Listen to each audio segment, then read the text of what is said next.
Hi, everybody. This is Alan Fine, and I have the pleasure of introducing you to Anna Poulillon, who is the head snorkel guide and dive instructor here on Aurora's Sylvia Earle in Antarctica. One of the reasons I came was to find out, can you really snorkel at the South Pole? And you can, and find out more here on Insider Travel Report.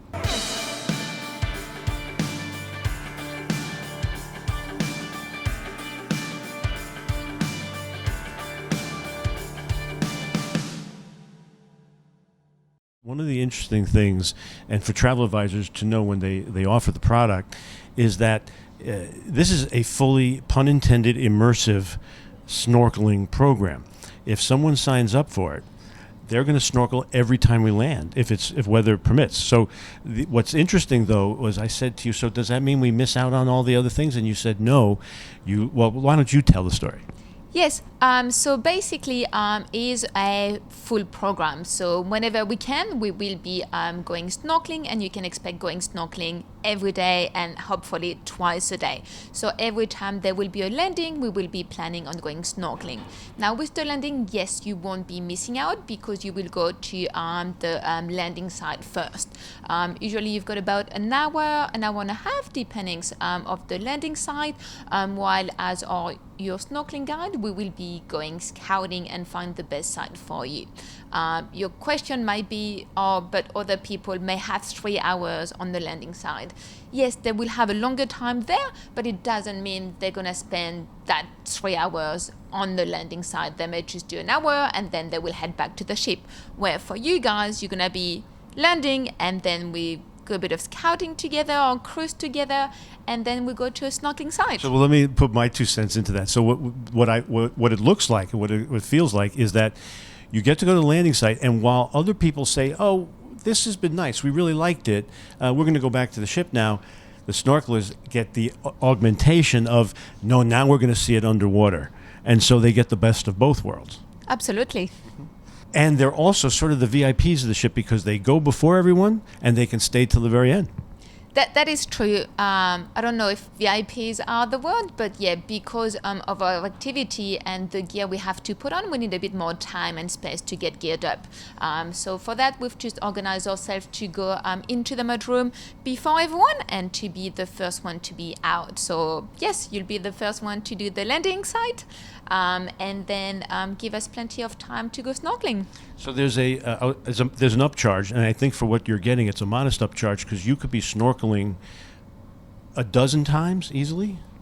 10 times. It depends how long is the trip. Generally, yeah, you'll probably be around nine times. But again, it depends of the condition, and yeah, it's quite weather dependent. But if we can snorkel every time we land, we will make it happen. And so that upcharge goes toward a lot of equipment and a lot of preparations. Let's talk about that. Yes. So the equipment you will be wearing are obviously dry suits. So the dry suit we've got on board are called the Avatar dry suit from Senti, made in Poland. So they're pretty much top of the line of the dry suit. And I was very pleased to find this equipment on board when I came here first. So very pleased of it.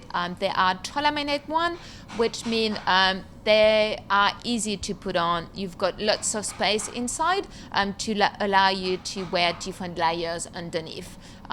So if you haven't wore a dry suit before, that is not a problem because they are very comfortable compared to other brands. Before we go to the other equipment, let me talk about that. So I found the dry suit to be completely like I was warm.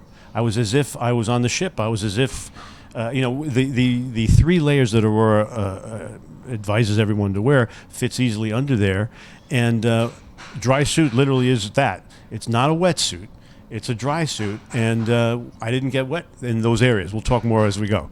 Go ahead. What else do we use? About the dry suit, then you will have a thick hood. So the hood is called the Polar waterproof hood. And it's about a 10 millimeters neoprene hood. So yes, the water is going to come into the hood, but because they're quite nice and snug, not too much water actually comes in, and once the water is in, it stays in, which keeps your head nice and warm. So that was the only part that was like a wetsuit. Yes, and same for the gloves. You will be wearing neoprene gloves, so your hands will be wet. But again, the water is gonna zip in, stay in, and your body heat will heat it up, and then keep your hand warmer-ish. So the seals are around the wrists and then around the neck, and then so the only place that got wet, or I should say got cold, was just the mask covers everything. I just got cold a little bit around here, and I got used to it. Yep, absolutely. So let's go on from the hood then. So we've got the hood, then we've got the gloves, and then mask and snorkel, and obviously we've got fins. So the fins, they're slightly different to what most people will be used. They are jet fins from Scuba Pro, and they're heavy fin. The reason we need heavier fin is because of the dry suit and the air that we've got into the dry suit. Generally, you have a bit of air around the feet area, and having heavy fin helps you keep those fins in the water instead of having to make any effort to push your feet inside. You are very, very buoyant. Not only buoyant, but you don't have to. Everyone else has to wear a life jacket. These dry suits are essentially life clothing. Yes, basically, yeah, because you've got air, so you're very buoyant inside. So now let's talk about the temperature. What is the temperature of the water? So generally, water temperature will be around from 1 to about 4 degrees, and we know that because every time we go snorkeling, we just check the water temperatures, but also we can know the water temperatures from the bridge. So for those of you who are stuck on Fahrenheit as I am, 34 degrees, just above freezing? Yeah, pretty much, yeah. And how many people can your program accommodate? So that will be depending of how many guides we can have. Generally, per team, we could have about 8, and the team will be 2 of us. Now, the most important part, everyone was saying, oh, it's going to be dark, there's no sun, what are you going to see, it's going to be murky. What do you see? And let's show them as we talk about it.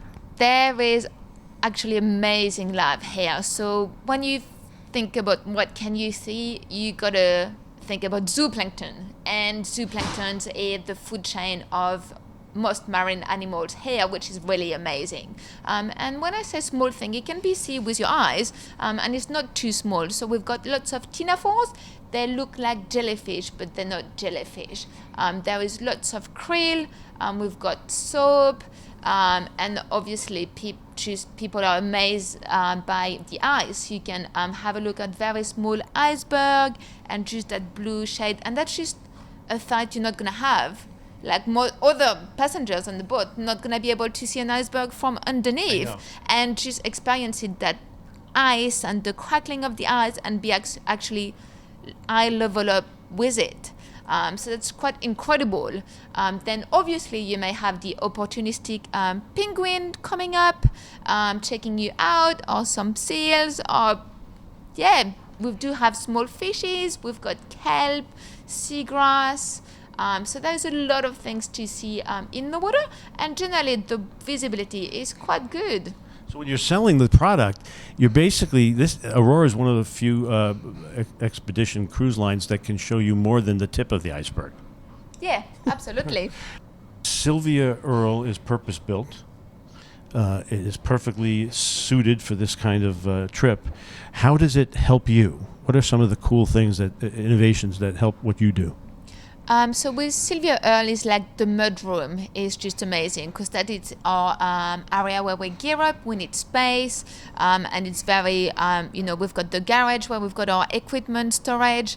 So the garage is like our toy room basically, so we've got everything there. So that's been purposely built for, like our activities that we run on board. So for us, it just makes it a lot easier to organize ourselves, gear up and have space for everything. So, Anna, what are your favorite spots that we visited? That is always a hard call to say. Where is your favorite spot to snorkel or to dive? Because and they keep changing. It's changed all the time, but it's different. Snorkeling for me is all about sharing. It's an experience that you share, and sometimes there may not be a lot, but just think one small thing and be able to share it with everyone. For me, that's just amazing, and this is exactly why I'm here for. I want to be able to, for people that have a dream, make it happen and help them to get there. So I don't really have a favorite board spot. It's different, and for me, if I can get in the water or being by the water, it's just where I'm happy to be. Right. Also, you were quoted as saying if you could do the polar plunge every morning to get yourself to wake up, you'd be very happy. Oh, absolutely. Just waking up, jump in the water, and then come back, try, have a coffee. That'll be a perfect way to start the day. Right. So now we go out to over 111,000 travel advisors every day. What would be your message to them about what you do and what they would experience here and how they should sell this product? That's a great question. I think that's something, like if you're thinking of doing it, then just do it. That's an incredible experience. The team is very professional, and we will make everything possible to make it as easy as possible for them, to enjoy their time. And we want to be there to help people realize their dream. And if their dream is to snorkel in Antarctica, then we will be here at every step of the way to make it happen. You take all the questions and the worry out of it.